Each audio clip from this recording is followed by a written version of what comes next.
Hi Dudley! So this week we're reading the Berenstain Bears Christmas Tree.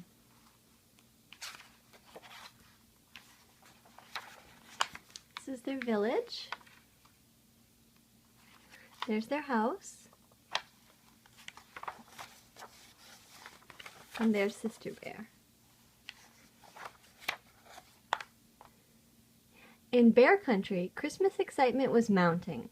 The wait was down to 10 hours and counting. The holly was hung, the presents were bought, magnificent Christmas salmon was caught. And now it was time for the most fun of all, getting the tree.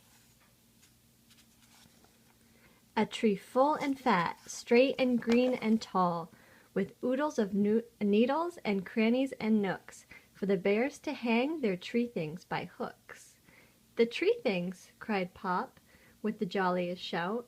"Our wonderful tree things! Let's get them out!" They had quite a collection.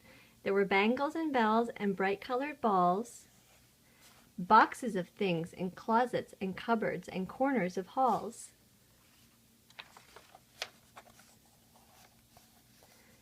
There were some that were heirlooms, saved year after year, a Santa bear sled with tiny reindeer, strings of bright beads to hang in festoons, a musical bear that sang Christmassy tunes. But the bears' finest tree thing, their finest by far, was the thing for the top, their Christmas tree star. It had 18 points and was so glittery bright that the stars of the heavens seemed dim in its light.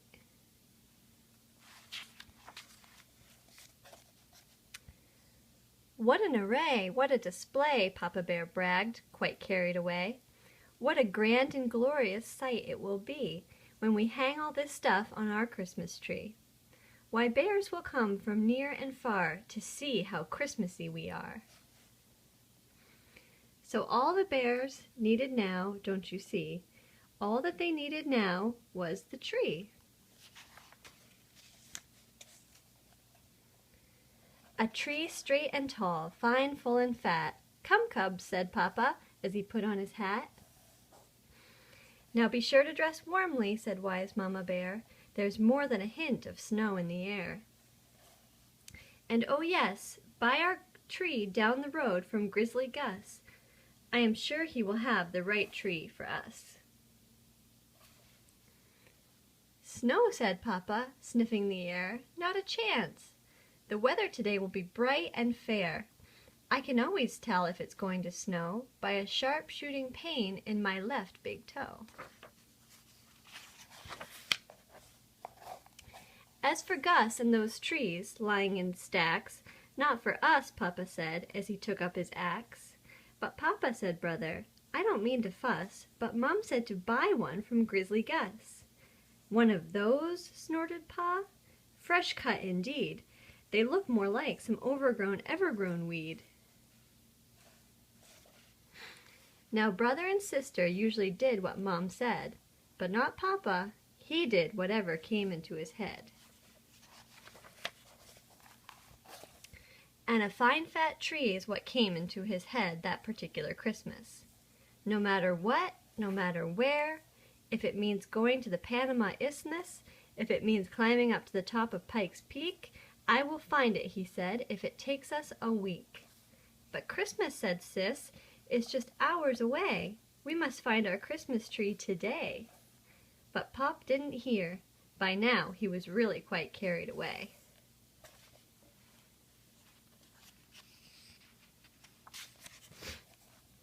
He was forgetting something that day. That Christmas is more than just show and display, more than just tinsel and pink plastic stars, and stuffing yourself with sugar nut bars. There was something important that he was forgetting.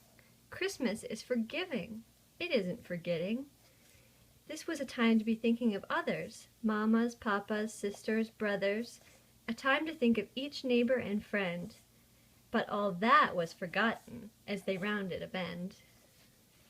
And as they rounded that bend, what did they see?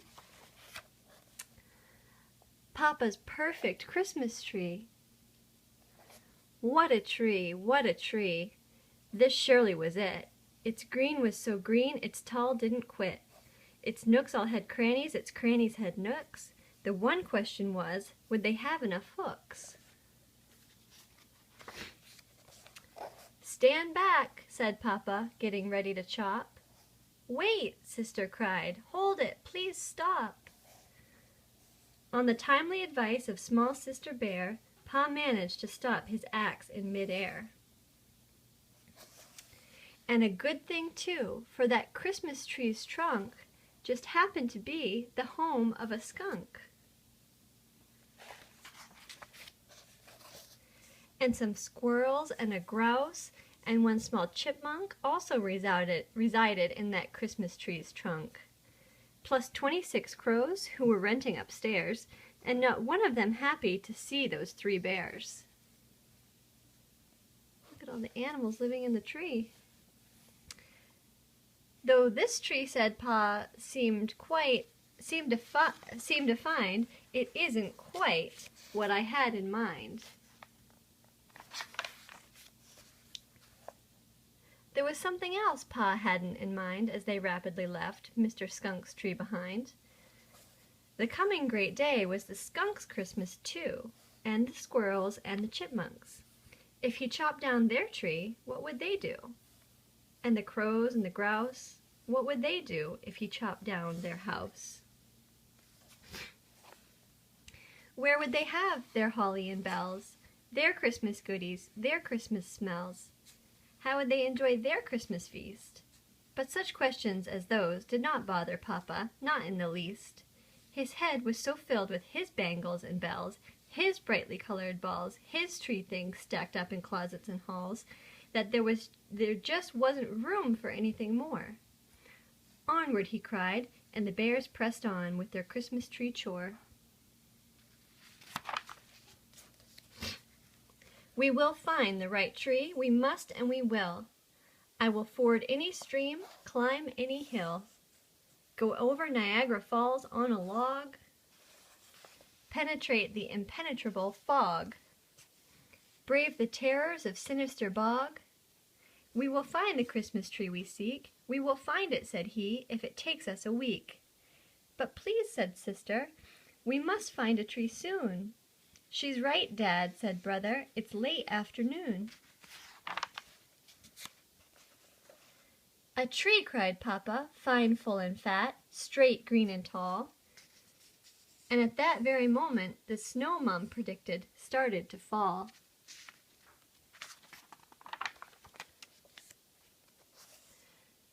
Remember, said Dad, a Christmas tree is something we cannot do without, because a tree like that one straight ahead is what Christmas is about. Then, without so much as a passing thought about whether he should or whether he ought, he raised his axe and got ready to chop. Stand back, he said, reckoning where the tree would drop. It was quite a fine tree, sedate and tall, graceful and regal. It was also, it happened, the home of an eagle, and a hawk, and a wolf, and a great snowy owl. The eagle took off while the hawk and the wolf and the great snowy owl set up a terrible, terrible howl. The noise seemed to come from every direction. Then Mr. Eagle expressed his objection.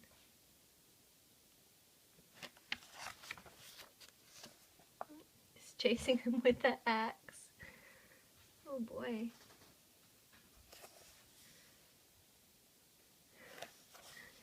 No, that tree back there wasn't quite it.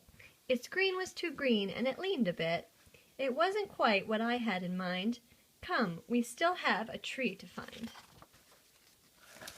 Completely ignoring Papa's big toe, the snow had become a really big snow. A snow of snows, a blizzard of blizzards. Why, there was snow on the ground up to their gizzards. Up the mountain, follow me, I'll find one soon. You'll see, you'll see. I certainly hope so, said Sister, quite worried. That's right, added Brother.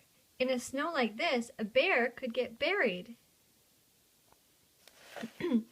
But Papa pressed on with just one thing in mind, that perfect tree he was going to find. Full and fat, he cried, tall and green, the finest tree you've ever seen. Now that is the kind of tree I mean. Hurry, said sister, chop it down. Yes, said brother, we still have time to get back to town. But Pop was silent as he looked at that tree. Strangely silent. What did he see? What Papa saw through that driving snow was a tiny window, within a glow. Pop hardly breathed, he spoke not a word. What he saw through the window was a tiny snowbird, busily trimming his Christmas tree with the help of the members of his family. Their tree was a twig decorated with seeds that the tiny snowbirds had collected from weeds, and for the first time that day, Papa saw Christmas in a different way. Maybe it was the tiny twig tree, or maybe the seeds that helped Papa see the other guy's needs. But whatever it was, Papa shouldered his axe and spared the tree. He remembered what Christmas is really about. He had it all backward and inside out. This, said Pop, with a far-off Christmassy look in his eye, is a time to think of the other guy. A time, he continued, to be thinking of others, mamas, papas, sisters, brothers, nature's creatures, great and small, fellow creatures, one and all. But Papa, said Sis, what about our tree? The tree for our bells, our bright-colored balls. Yeah, added Brother, and all that stuff in our closets and halls. No problem, said Pa, there's no need to fuss. We'll go back and buy one from Grizzly Gus. Grizzly Gus, both cubs said together, after that trip and that climb and this weather? Don't bother me with questions, said Pop. Then he found an old stump and started to chop, and quick as a flash there were 3 pairs of skis. Here, Papa said, slip into these. So Pop and the cubs put on skis and went back for one of old Grizzly's trees. But when they got back to the Christmas tree lot, the lot was still there. But the trees were not. Only a sign saying, sorry, sold out, and some tired old needles lying about. When Sis saw those needles, well, she thought she might cry. But then something wondrous caught her eye. Look, she shouted. Wow. Somebody had decorated our house. And somebody had. The chipmunk, the skunk, the crows and the grouse, the eagle, the owl, and all of the others, and quite a few of their sisters and brothers, were returning the kindness Pa showed those snowbirds. The bears, they were speechless. They just had no words. And all of the bears' tree things were there. The bangles, the bells, the musical bear, the Christmas tree star, the Santa bear sled. Why, everything's shining, Sister suddenly said. Then a very special starry light filled the sky that Christmas Eve night. It didn't come from the pink plastic star. It was the light of the real Christmas star. The true Christmas spirit shone down that night. It filled the whole sky with a lovely light. It charged the cold, clear, bear country air. It filled the heart of every bear. And their fellow creatures, one and all, nature's creatures, great and small.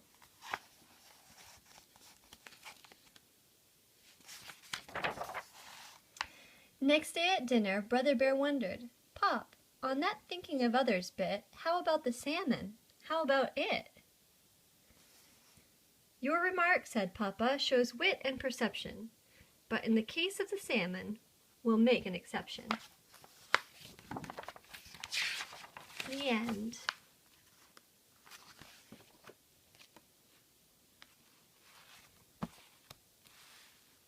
I hope you like the story.